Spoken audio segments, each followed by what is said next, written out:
Sarah wiped the sweat from her forehead as she arranged the wilted vegetables on her small wooden cart.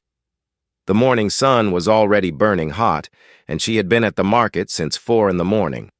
Her back ached from loading and unloading heavy sacks, but she couldn't afford to rest. Every rupee counted when you had 3 children to feed and a husband who had been out of work for 6 months. The market was busy, but customers walked past her stall without stopping. The vegetables she sold were not the freshest anymore. She couldn't compete with the bigger vendors who had connections with suppliers and could afford to throw away unsold produce at the end of each day. Sarah had to make every tomato and every bunch of spinach count. "How much for these onions?" asked an elderly woman, picking up a small bag. 20 rupees, Auntie," Sarah replied hopefully. The woman shook her head. "Too expensive. The shop across, the street sells them for 15. Sarah's heart sank, but she forced a smile. "Okay, Auntie, 15 rupees for you." This happened all day long. Customers bargaining, comparing prices, and often walking away empty-handed. By evening, Sarah had barely made enough money to buy rice for dinner. She packed up her remaining vegetables, knowing that tomorrow they would be even less fresh, even harder to sell. At home, her 3 children ran to greet her. Little Aisha, only 5 years old, hugged her legs tightly. "Mama, I'm hungry." Sarah's husband, Ahmed, sat in the corner of their small room, staring at his phone. He had been looking for work online, but with only basic education and no special skills, opportunities were rare. The family lived in a single room in a crowded neighborhood where families shared bathrooms and kitchens. "How was today?" Ahmed asked without looking up. "Same as always," Sarah replied, not wanting to worry him more. She had made only 60 rupees profit after paying for transportation and the market fee. It wasn't enough, but complaining wouldn't help. That night, as her children slept on thin mattresses on the floor, Sarah lay awake thinking. She had been selling vegetables for 3 years now, ever since Ahmed lost his job at the textile factory. Every day was the same struggle. Wake up early, buy vegetables from the wholesale market with borrowed money, sell them at a tiny profit, and worry about tomorrow. She thought about her dreams when she was younger. She had wanted to study, maybe become a teacher, but her family couldn't afford school fees, and she got married at 18. Now, at 28, those dreams felt like they belonged to someone else. The next morning brought the same routine. Sarah borrowed 300 rupees from her neighbor, Mrs. Khan, who charged her 10 rupees interest every day. At the wholesale market, she carefully selected the vegetables she could afford. A few kilograms of potatoes, some onions, tomatoes that were slightly overripe, and whatever green vegetables looked decent enough to sell. But this day would be different, though Sarah didn't know it yet. As she was setting up her cart, she noticed a commotion near the main entrance of the market. A small crowd had gathered, and she could hear people talking excitedly. Sarah was curious, but she couldn't leave her vegetables unattended. Theft was common in the busy market. A young man in clean clothes walked past her stall. He looked different from the usual customers. His clothes were expensive, and he carried himself with confidence. He stopped at her cart and looked at the vegetables. "These look fresh," he said, though Sarah knew they weren't the best quality. "Thank you, sir. What would you like to buy?" The man picked up a few tomatoes, examining them carefully. "I'm not here to buy. I'm doing research for a project about small business owners in markets like this." Sarah was confused. "Research?" "Yes. I'm studying how people like you manage to run businesses with so little resources. It's impressive, actually." No one had ever called her business impressive before. Sarah felt a strange mix of pride and embarrassment. "Can I ask you a few questions?" the man continued. "About your challenges, your daily routine, how you handle competition?" Sarah looked around nervously. She didn't want to waste time on questions when she needed to sell vegetables. But something about this young man's genuine interest made her pause. I don't have much time, sir. I need to sell these vegetables today or my children won't eat tonight. The man's expression became serious. I understand. Let me help you sell them first, then we can talk. For the next hour, this well-dressed stranger helped Sarah attract customers to her cart. He had a way of talking to people that made them want to buy. His confidence was infectious, and somehow, Sarah found herself selling vegetables faster than she had in months. "You're very good at this," Sarah told him during a quiet moment. The man smiled. "I learned from watching people like you. You work harder than anyone I know." As the day progressed, Sarah learned that the young man's name was Zane. He was doing research for what he called a social impact project. Sarah didn't fully understand what that meant, but she was grateful for his help. By afternoon, she had sold almost all her vegetables. "This is the best day I've had in months," Sarah told Zane as they counted the money together. "You deserve many more days like this," Zane replied. "Can we talk now? I'd really like to understand your story better." Sarah nodded. For the first time in years, someone seemed genuinely interested in her life, her struggles, and her dreams. She didn't know it yet, but this conversation would change everything. As they sat on a bench near the market, Sarah began to tell her story. She talked about her children, her husband's unemployment, the daily stress of making ends meet, and the dreams she had given up long ago. Zane listened carefully, asking questions that showed he really cared about her answers. There was something different about him, something that made Sarah feel like her problems mattered to someone other than herself. The sun was setting when their conversation ended, but Sarah felt lighter than she had in years. Someone had listened to her story, and for reasons she couldn't explain, she felt hopeful about tomorrow. 3 days passed without Sarah seeing Zane at the market. She found herself looking for him among the crowd, wondering if their conversation had been just a one-time encounter. The memory of that successful day kept her motivated, but sales had returned to their usual disappointing levels. On Thursday morning, as Sarah was arranging her vegetables, she heard someone call her name. She turned around to see Zane approaching with a warm smile, carrying a small notebook and what looked like official papers. "Good morning, Sarah. How have you been?" "Good morning, sir. Same as always, struggling to sell and feed my family." Zane's expression grew serious. "Actually, that's why I'm here. I've been thinking about our conversation, and I have a proposal for you." Sarah felt her heart beat faster. In her experience, proposals from strangers usually meant more problems, not solutions. "What kind of proposal, sir?" Zane pulled out his notebook and showed her some sketches and numbers. "I've been working on a project to help small business, owners like yourself. Instead of selling day by day with borrowed money, what if you could get proper funding to buy inventory in bulk? What if you could have a permanent spot instead of moving around with a cart?"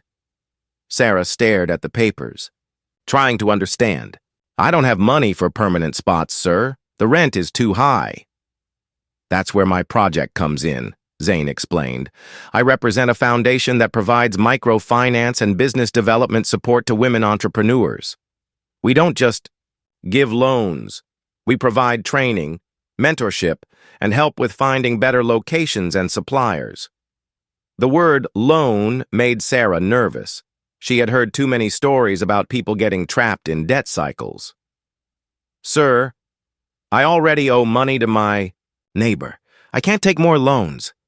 "This is different," Zane assured her. "Let me explain how it works. We provide capital at very low interest rates, much lower than what you're paying to your neighbor. We also provide business training to help you increase your profits. And most importantly, we have a network of suppliers who can give you better prices on fresher vegetables." Sarah listened carefully, but skepticism filled her mind. "Why would you help me? What do you get from this?" Zane was quiet for a moment. "The foundation I work with believes that supporting women like you creates a ripple effect. When your business grows, you employ others, you contribute to the local economy, and your children get better opportunities for education. And you, sir? What's your role in all this? I'm a field researcher and program coordinator. I identify potential beneficiaries, assess their needs, and help implement support programs. Sarah had never heard such formal language applied to her simple vegetable selling, but something in Zane's tone convinced her that he was sincere. "Can I think about it?" she asked. "Of course, but I'd like you to visit our office tomorrow if possible. You can meet other women who are part of our program, see how it's helped them." Zane handed her a business card with an address written on it. The office was in a part of the city Sarah rarely visited, where buildings were taller and cleaner than her neighborhood. That evening, Sarah discussed the offer with Ahmed. He was initially suspicious, like she had been. What if it's a trap? He worried. What if they take our house as collateral? We don't own a house, Ahmed. We rent this room. Still, what if they demand money we can't pay back? Sarah understood his concerns, but she also felt tired of their current situation. What if it's real? What if this could actually help us? They talked late into the night, weighing the risks and possibilities. Finally, Ahmed agreed that Sarah should at least visit the office to learn more. The next day, Sarah took a bus to the address on the card. The journey took her through parts of the city she had only seen from bus windows before. As the buildings grew taller and the streets cleaner, she began to feel out of place in her simple clothes. The foundation office was located on the second floor of a modern building. Sarah climbed the stairs nervously, wondering if she had made a mistake. The receptionist, a young woman in professional clothes, greeted her warmly and asked her to wait. While waiting, Sarah observed the office environment. There were pictures on the walls showing women working in various businesses, tailoring shops, food stalls, small manufacturing units. Everyone in the photos looked happy and confident. "Sarah?" Zane appeared, dressed more formally than she had seen him at the market. "Welcome to our office. Thank you for coming." He introduced her to Ms. Fatima, the program director, a middle-aged woman with kind eyes and a firm handshake. "Zane has told me about you," Ms. Fatima said. "We're very interested in supporting your business growth."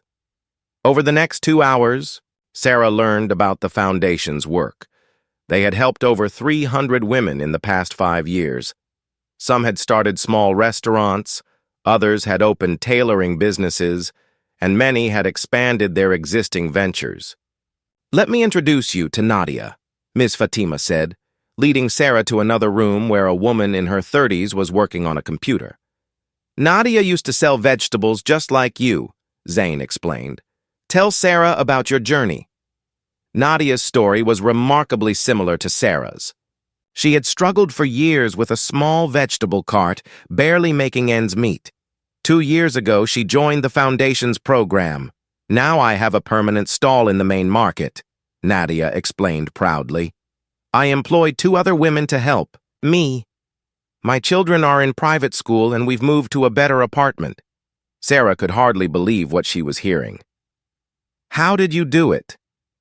"It wasn't easy," Nadia admitted. "The first 6 months were very difficult. Learning to manage inventory, dealing with suppliers, keeping proper accounts, it was all new to me. But the Foundation provided training and support every step of the way." Ms. Fatima showed Sarah some documents. "If you decide to join our program, here's what we offer: an initial loan of 50,000 rupees at 3% annual interest. That's much lower than what you're currently paying to your neighbor. We also provide 3 months of intensive business training, help you find a better location, and connect you with our network of suppliers." The amount of money mentioned made Sarah dizzy. 50,000 rupees was more than she had ever seen at one time. "What if I fail?" she asked quietly. "That's why we provide support," Zane responded. "You won't be alone in this. We have weekly meetings, mentorship programs, and emergency assistance if needed." As Sarah prepared to leave the office, her mind was spinning with possibilities and fears. Ms. Fatima handed her a folder with information to read at home. "Take your time to decide," she said. "But remember, Sarah, you're already running a business. We're just offering you tools to run it better." On the bus ride home, Sarah clutched the folder tightly. For the first time in years, she dared to imagine a different future. Maybe her children could have better clothes, better food, maybe even education beyond what she had dreamed possible. But doubt crept in, too. What if she couldn't handle the responsibility? What if she disappointed people who were investing in her? What if she failed and ended up in worse debt than before? That night, she spread the foundation's documents on her small table and tried to read them carefully. Some of the language was difficult, but the pictures and examples helped her understand. Other women just like her, had taken this chance and succeeded.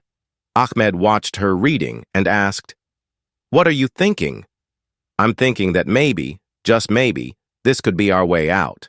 Sarah spent 3 sleepless nights reading and rereading the foundation documents. She had never made such an important decision in her life. The fear of failure battled with the hope for a better future, keeping her awake as her family slept, peacefully beside her. On Monday morning, she made her choice. "I'm going to do it," she told Ahmed over their simple breakfast of tea and bread. Ahmed looked worried but nodded slowly.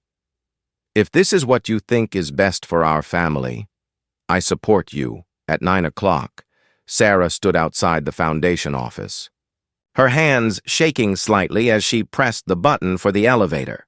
She had never been in an elevator before, and the experience of rising smoothly between floors felt like a metaphor for what she hoped her life might become. "Sarah!" Zane greeted her with genuine enthusiasm. "You came back! Does this mean you've made a decision?" "Yes, sir. I want to try. I want to join your program." Ms. Fatima emerged from her office, smiling warmly. "Wonderful news! Let's get started with the paperwork, and then we'll begin planning your business transformation." The next few hours were overwhelming.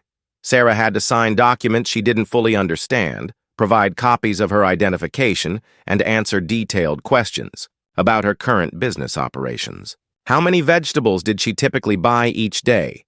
What were her average daily sales? How much did she pay for transportation? What were her biggest challenges? Some questions made her realize how little she knew about her own business. She had never kept proper records or calculated her actual profit margins. She just knew whether she had enough money at the end of the day to buy food for her family. "Don't worry," Zane reassured her when he saw her confusion. "This is exactly why we provide training. Most successful business owners started exactly where you are now." The Foundation's program was comprehensive. For the first 2 weeks, Sarah would attend daily classes from 10 in the morning until 2 in the afternoon. The classes covered basic accounting, inventory management, customer service, and negotiation skills. After that, she would receive her loan and begin implementing her new business plan with ongoing support. "What about my current vegetable cart?" Sarah asked. "I can't stop earning money for 2 weeks. "We've thought about that," Ms. Fatima explained. "During your training period, we'll provide a small daily allowance to cover your family's basic needs. It's not as much as you might earn selling vegetables, but it will keep your family fed while you learn skills that will multiply your earnings later." The training classes were held in a bright room on the 3rd floor. When Sarah arrived for her first day, she found 12 other women already seated around a large table. They ranged in age from early 20s to late 40s, and they all looked as nervous as she felt. The instructor, Ms. Rabia, was a former program participant who now ran a successful catering business. "Ladies, welcome to the beginning of your entrepreneurial journey. I know many of you are scared. I was terrified when I sat in these same chairs 3 years ago." Ms. Rabia's story gave Sarah hope. She had started with a small food cart selling sandwiches outside an office building. Through the Foundation's program, she had learned to calculate costs, manage suppliers, and understand customer needs. Now she employed 8 people and catered events across the city. The first week of classes was difficult. Sarah struggled with basic mathematics when calculating profit margins. She had never used a calculator, and the concepts of wholesale versus retail pricing were confusing. Some of the other women seemed to understand things more quickly, which made Sarah feel inadequate. "I don't think I'm smart enough for this," she confided to Zane during a break. "Intelligence isn't about how quickly you learn," he replied. "It's about persistence and willingness to grow. You've survived years of running a business in one of the most challenging environments possible. That requires tremendous intelligence." His words encouraged her to continue. Slowly, the concepts began to make sense. She learned to keep a simple ledger, recording every purchase and sale. She practiced negotiating with role-playing exercises. She studied how to arrange products to attract customers and how to calculate the right prices to ensure profit while remaining competitive. One of the most valuable lessons was about supplier relationships. Ms. Rabia arranged for the women to visit the main wholesale market, but this time as informed buyers rather than desperate sellers trying to stretch a few rupees. "When you buy in larger quantities and pay in cash, you have negotiating power," Ms. Rabia explained. "Suppliers respect buyers who understand the market and can guarantee regular orders." Sarah had never thought of herself as having any power in the market. She had always felt like she was begging for scraps. This new perspective was revolutionary. During the second week, each woman developed her individual business plan with personal mentoring from Foundation staff. Sarah's plan was ambitious, but realistic. Instead of a mobile cart, she would rent a small permanent stall in a busy market area. Instead of buying a few kilograms of vegetables each day, she would purchase weekly supplies in bulk. Instead of selling only common vegetables, she would offer a variety, including some harder-to-find items that commanded higher prices. "Your location is crucial," Zane explained as they studied a map of the city's markets. "We've identified 3 possible spots that could work for your budget and business model." They visited each location together. The first was too expensive. The second was affordable but had poor foot traffic. The third was perfect. Busy, reasonably priced, and surrounded by residential areas where Sarah's target customers lived. The fee? "Rent is 8,000 rupees per month," the market supervisor explained. "We require 3 months advance payment, and you'll need to pay a 2,000 rupee registration fee." Sarah's heart sank. Even with the Foundation's loan, that was a significant upfront cost. But Zane had anticipated this. "The Foundation can help with the advance payment as part of your loan package," he told her privately. "This is exactly the kind of investment that will transform your business." On her final day of training, Sarah felt a mixture of excitement and terror. She had learned so much in 2 weeks, but now came the real test. Would all this knowledge translate into actual business success? Ms. Fatima called her into the office for a final meeting. "Sarah, you've shown tremendous dedication during the training program. Your business plan is solid, and I believe you have what it takes to succeed." She handed Sarah a bank account book and a debit card. "Your loan of 50,000 rupees has been deposited into this account.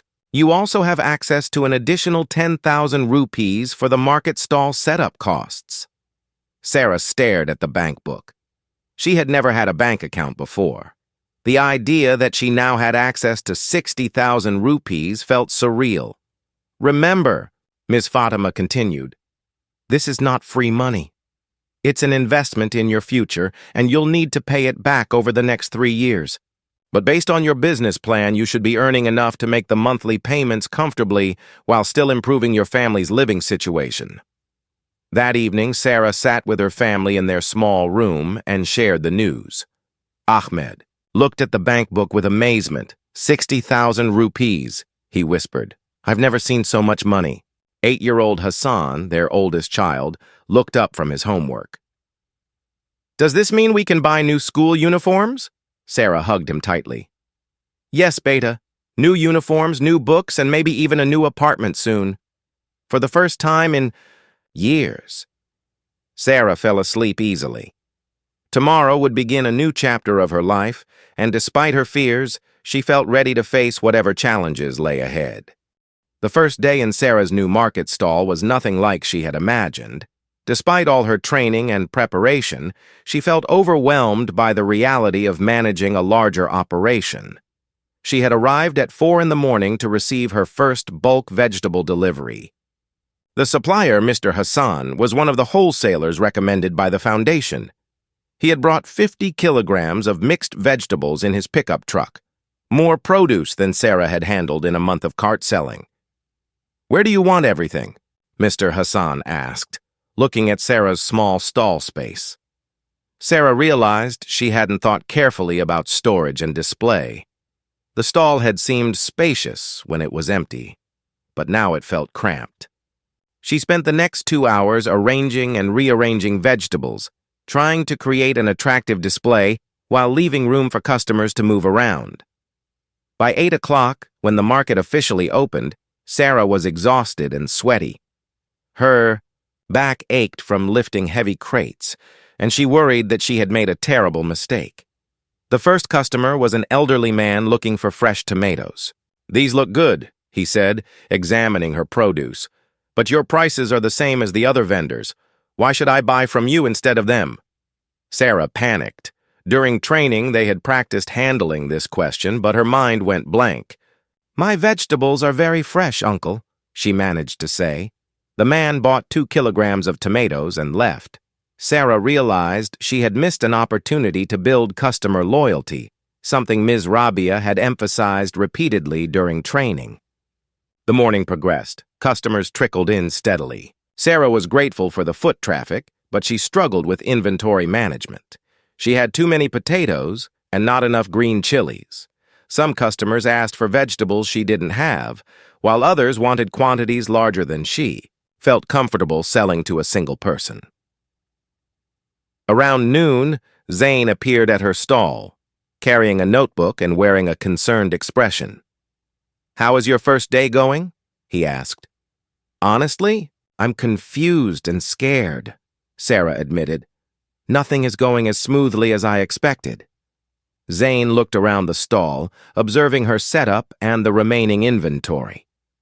"Let's talk about what's working and what needs adjustment." They spent the next hour analyzing her morning sales. Sarah had sold vegetables worth 2,000 rupees, which seemed good until Zane helped her calculate her actual costs and profit margin. "Your gross profit is about 600 rupees, he explained. "That's much better than your cart days, but you can do even better with some adjustments." He pointed out several issues. Her vegetable display could be more attractive. She was underselling premium items like imported apples and organic spinach. Most importantly, she wasn't engaging with customers to understand their preferences and build relationships. "Remember, you're not just selling vegetables anymore," Zane reminded her. "You're providing a service. Customers should feel that coming to your stall is better than going anywhere else." Over the next few weeks, Sarah implemented Zane's suggestions gradually. She learned to greet customers warmly and remember their preferences. Mrs. Ahmed liked her onions sorted by size. Mr. Khan always bought vegetables for the entire week on Saturdays. Young mothers with children appreciated pre-packed small quantities that saved them time. More importantly, Sarah began to understand her neighborhood's buying patterns. Office workers wanted quick, ready-to-cook items during lunch breaks. Housewives preferred variety and quality for evening cooking. Weekend shoppers bought in larger quantities and were willing to pay slightly higher prices for convenience.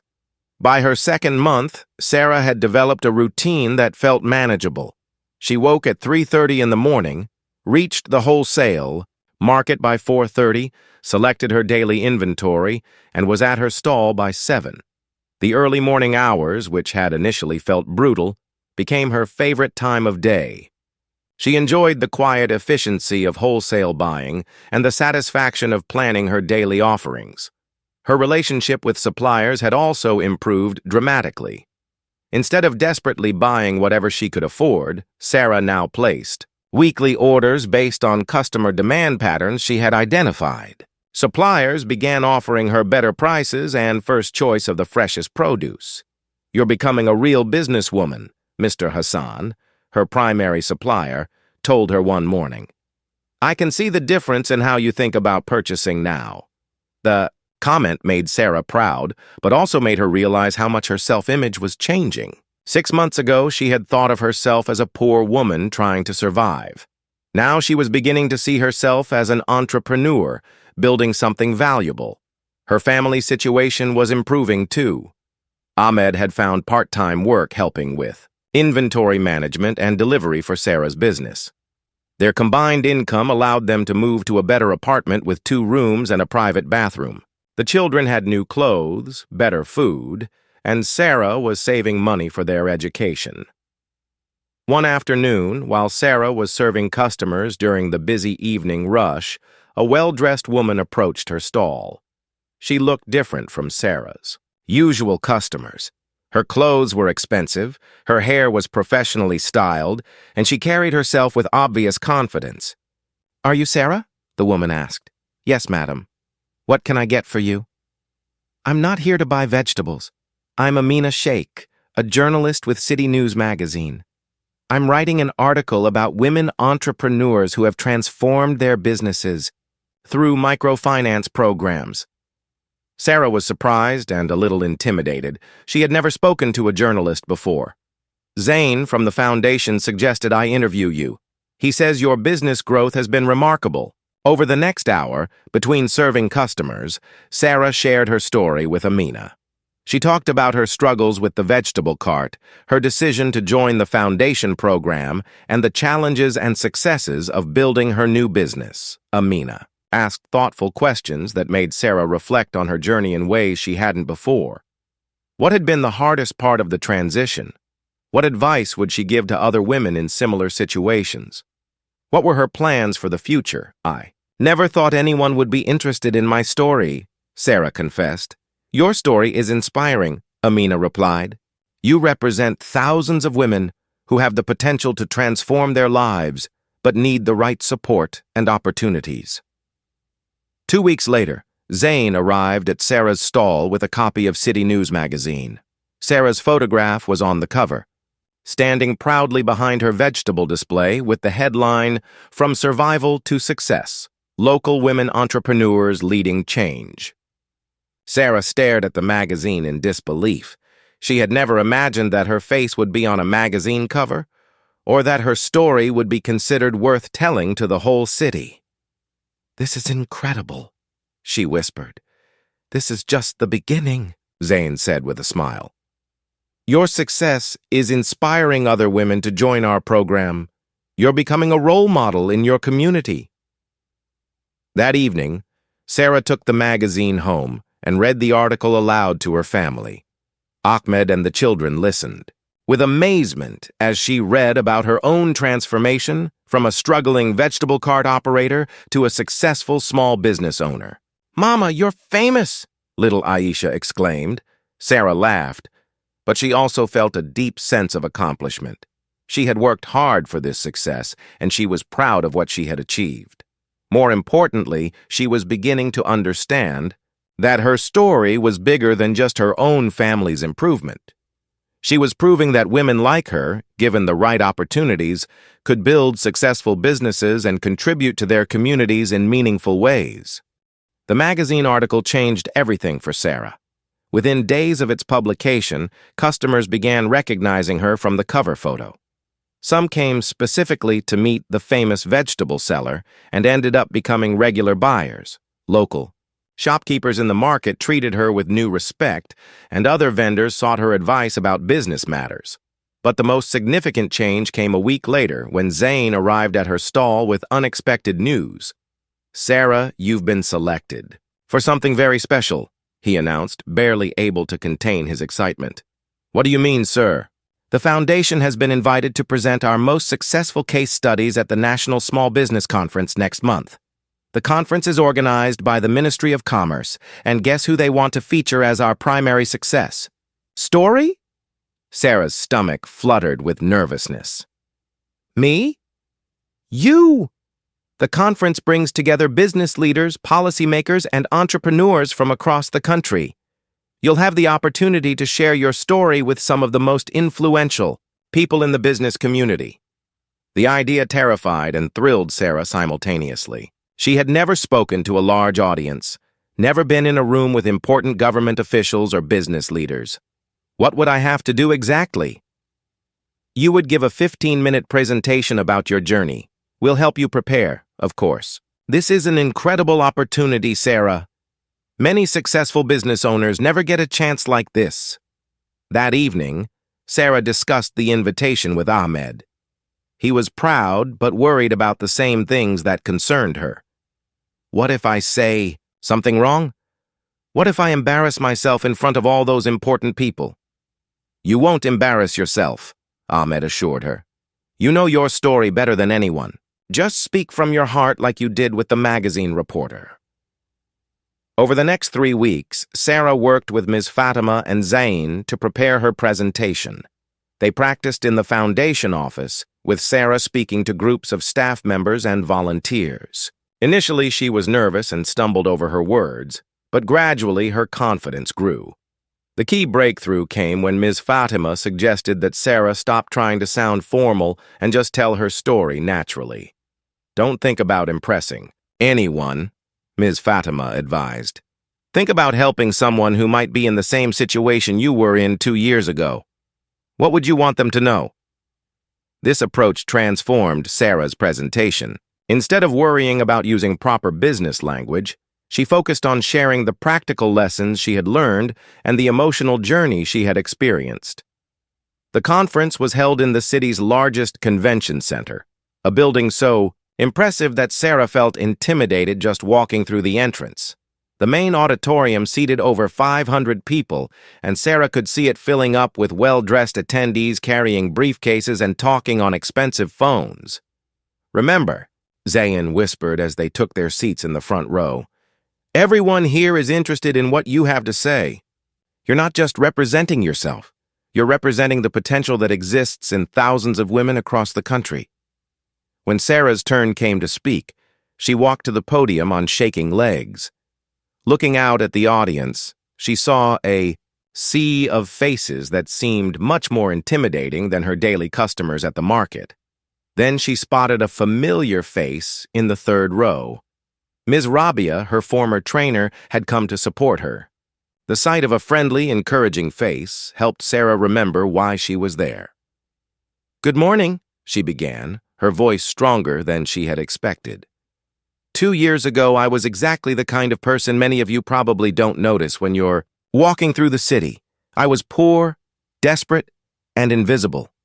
She told her story simply and honestly. She described the daily humiliation of begging customers to buy her wilting vegetables, the constant worry about feeding her children, and the sense of hopelessness that had consumed her life. Then she explained how the foundation's support had given her not just money, but knowledge, confidence, and most importantly, the belief that she deserved a better life. I'm not standing here today because I'm special, she concluded. I'm here because someone believed that I had potential and gave me the tools to develop that potential.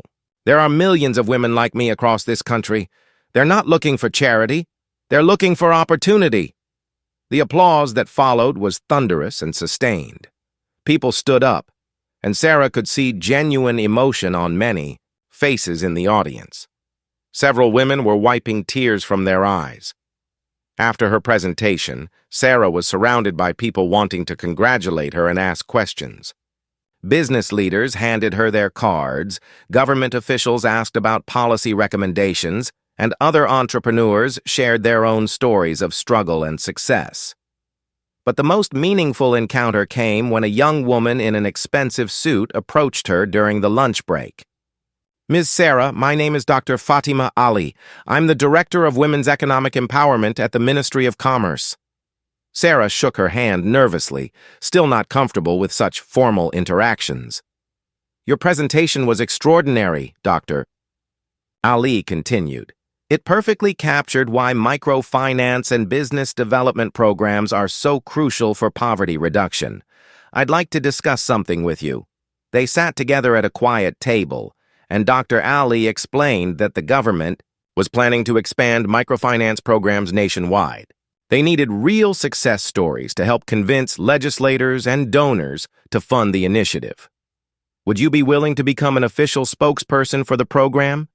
It would involve traveling to different cities, speaking at events, and helping us design training materials based on your experience. Sarah was overwhelmed. 6 months ago, she had been worried about selling enough vegetables to buy rice for dinner. Now the government wanted her to help shape national policy. "I don't know if I'm qualified for something so important," she admitted. "You're the most qualified person possible," Dr. Ali replied. "You've lived the problems we're trying to solve, and you've experienced the solutions we're trying to implement. Academic experts can provide theory, but you provide proof that our approach actually works." After the conference, Sarah returned to her market stall with a new perspective on her role in the world. Customers noticed her increased confidence and energy. She began mentoring other women vendors, sharing the business lessons she had learned. Word spread about Sarah's success, and soon women from other parts of the city were coming to visit her stall, not to buy vegetables, but to ask for advice about starting their own businesses. "How did you know which vegetables to focus on?" asked Rashida, a young mother hoping to start her own food business. "How do you manage your money so you don't overspend?" inquired Nasreen, who was struggling with a small tailoring operation. Sarah realized she was developing expertise that could help others, just as Zayn and the foundation had helped her. She began holding informal meetings on Sunday evenings when the market was closed, teaching other women the basic business principles she had learned. These sessions grew so popular that the foundation asked Sarah to formalize them into a peer mentoring program. They provided a small meeting space, basic materials, and a modest stipend for Sarah's time. "You're creating a ripple effect," Zayn observed one evening as they watched 20 women taking notes during Sarah's presentation on customer service strategies. 3 months after the conference, Dr. Ali called with another opportunity. The president's office was organizing a national summit on women's entrepreneurship. International donors, development agencies, and senior government officials would attend. They wanted Sarah to be one of 3 featured speakers. "This summit will be attended by some of the most powerful people in the country," Dr. Ali explained. "Your story could influence policies that affect millions of women." The summit was held in the capital's most prestigious hotel. Sarah had never been in such an elegant environment. Crystal chandeliers hung from ornate ceilings, marble floors reflected soft lighting, and every detail spoke of luxury and importance. As Sarah prepared for her presentation, she felt nervous, but also determined. She thought about all the women she had met through her mentoring sessions, women who were still struggling with the same problems she had faced 2 years earlier. This time, her presentation was even more polished and confident. She had learned to connect with her audience, to use pauses for emphasis, and to structure her story for maximum impact. "When we invest in women's businesses, we're not just helping individuals," she told the distinguished audience. "We're strengthening families, communities, and the entire economy. Every woman who transforms her business becomes a mentor and inspiration for others." After her presentation, something unexpected happened. A tall, well-dressed young man approached her during the networking reception. "Ms. Sarah, congratulations on an inspiring presentation. I'm Ali Hassan." The name seemed familiar, but Sarah couldn't place it until he continued. "I work with the President's Special Initiative on Economic Development. My father asked me to speak with you personally." Sarah's heart skipped a beat. "Your father?" "Yes, President Hassan. He was very impressed with your story and wants to discuss how your experience can inform our national poverty reduction strategy." Sarah stared at him in disbelief. The president's son wanted to discuss policy with her? A woman who had been selling vegetables from a cart just 2 years ago? "I think there might be some mistake, sir. I'm just a small business owner." Ali smiled warmly. "That's exactly why my father wants to meet you. Too often, policy is made by people who have never experienced the problems we're trying to solve. Your perspective is invaluable, As Sarah stood in the elegant hotel lobby, surrounded by the country's most influential people, she realized that her journey had taken an extraordinary turn. She was no longer just running a successful business. She was becoming a voice for women across the country who deserved the same opportunities she had received. The scared, desperate woman who had once worried about selling wilted vegetables was becoming someone who could influence the decisions that shaped her nation's future. The meeting with Ali Hassan was scheduled for the following week at the presidential palace. Sarah had never imagined she would step foot in such a place, let alone as an invited guest there to share her opinions on government policy. Zayn accompanied her to the meeting, both for moral support and because the foundation wanted to be involved in any policy discussions that might emerge. "Remember," he told her as their car approached the imposing gates of the presidential complex, "you're here because your experience matters. Don't let the formal environment intimidate you into not speaking honestly." The palace was even more impressive than Sarah had imagined. Guards in crisp uniforms checked their identification multiple times. They passed through several security checkpoints before reaching the main building, where marble columns and elaborate decorations spoke of centuries of power and authority. Ali Hassan met them in a comfortable office that was elegant but less intimidating than Sarah had expected. He was dressed casually in a simple white shirt and dark pants, and his manner was friendly and approachable. "Thank you for coming, Ms. Sarah. I hope the security procedures weren't too overwhelming." "They were fine, sir. I'm just honored to be here. Please, call me Ali, and the honor is mine. Your presentation at the summit has been the topic of conversation at the highest levels of government."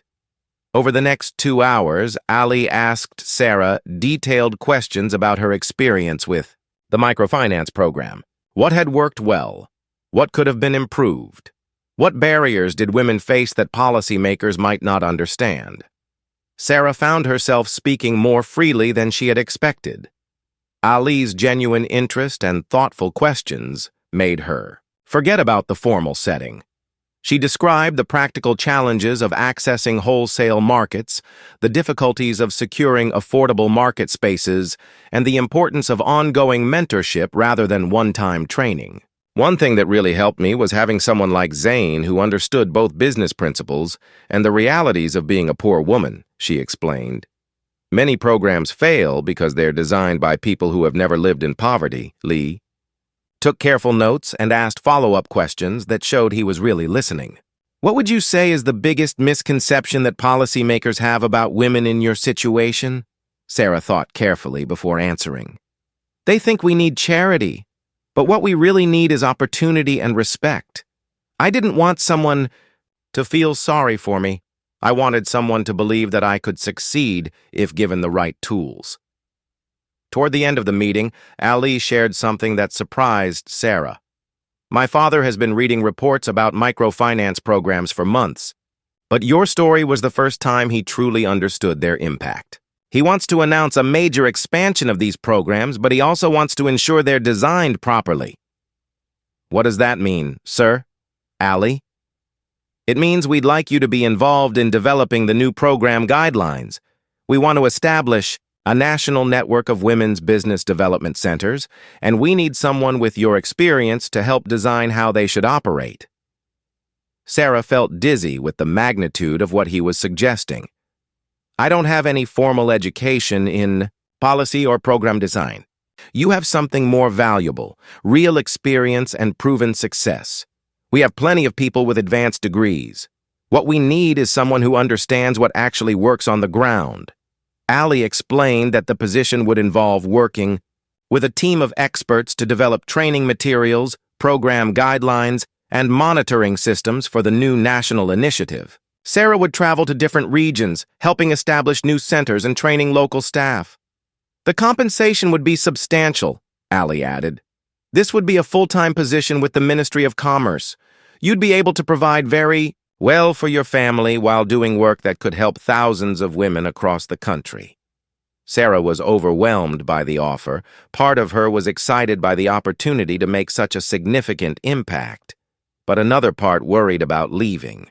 the security of her successful vegetable business. "Can I have some time to think about it?" she asked. "Of course. This is a major decision. Take all the time you need." As they prepared to leave, Allie walked them to the door personally. "Ms. Sarah, regardless of your decision about the job offer, I want you to know that your story has already influenced important policy decisions. The President has committed to increasing funding for women's entrepreneurship programs by 300% over the next 5 years." During the car ride home, Sarah and Zane discussed the incredible opportunity she had been offered. "What do you think I should do?" she asked. "I think you should do whatever feels right for you and your family," Zane replied. "But I will say this. You have a gift for inspiring and teaching others. You could help thousands of women achieve what you've achieved." That evening, Sarah sat with Ahmed and their children in their new apartment. The contrast with their old single room was stark. They now had a proper kitchen, 2 bedrooms, and space for the children to study and play. "The government wants me to help other women start businesses like mine," she explained to her family.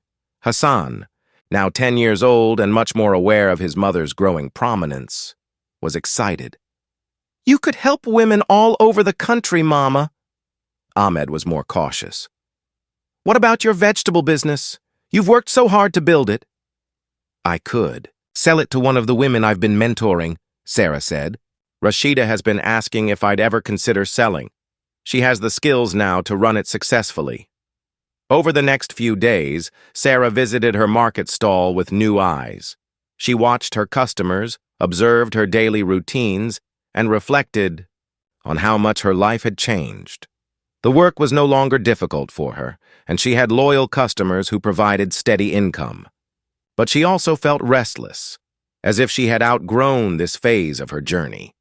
She thought about all the women who had approached her for advice, all the stories of struggle she had heard, and all the potential that remained untapped in women across the country. On Friday morning, Sarah called Ali Hassan. "I've made my decision," she told him. "I want to accept the position."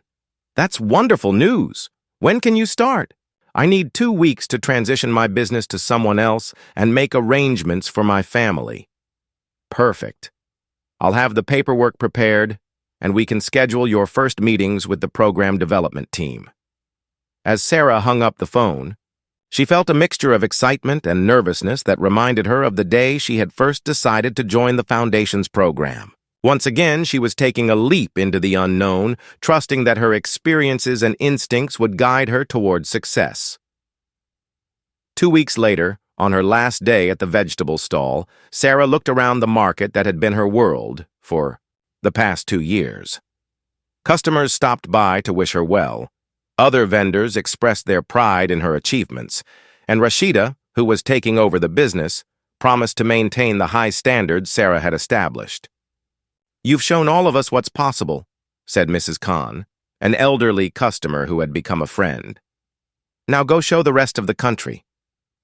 As Sarah packed up her personal belongings from the stall, she reflected on the incredible journey that had brought her from market misery to a meeting with the president's son.